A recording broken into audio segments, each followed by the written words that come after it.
connect with their fans, with their customers on. Mike, you want to get into that discussion? Just open up one about names on the back of Indiana men's basketball jerseys. Well, you know me. I've said this many times, and I point this out. Okay, no team, and the Baylor Bears added another year to this. No team has won a national championship without the backs on their jerseys since 1988. So if you want to keep being the team that doesn't win it. Wow, I have not heard that stat. Are you kidding? I have not heard that stat. That is a fact. Every team since Kansas in 88, that year in Kansas, their home uniforms had names. Their road uniforms did not. Don't ask me why. But so Kansas took the floor against Oklahoma in 88 without names because they were the 6th seed and Oklahoma was a 1. So that's the last time. And then the time before that, it was IU in 87. But no one since. Wisconsin got to the title game, and I'm not gonna say it was the fact that they didn't control Grayson Allen. I'm gonna say it was the fact that no one knew to throw the ball to Frank Kaminsky because his name wasn't on his jersey. Yeah, I don't care at the end of the day, but it's just the old tired argument that it's this tradition. It's not a tradition. It just hadn't been done personally, but I couldn't care less because no one really knows when you're in a game. No one knows that you don't know about. You're not thinking about a name on the back of your jersey. You're just competing all the time. So there have been selfish players at IU without names on the backs of their jersey because I can name.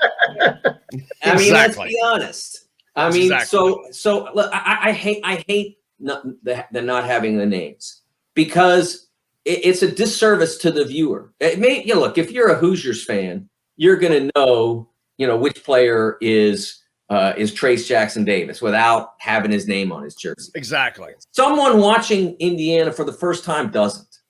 And so it's a service to the viewer who can say, who's that? Oh, that's Jackson Davis. I think I heard about him. He's supposed to be good. I'll watch him.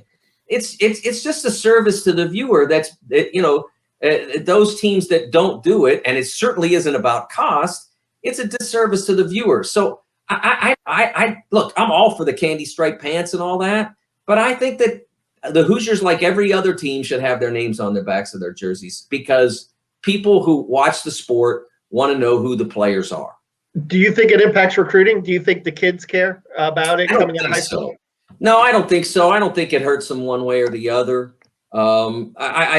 Again, they've certainly recruited great. I mean, you in the last few years, you got Jackson Davis, you got Romeo. I don't think it hurts them in terms of that.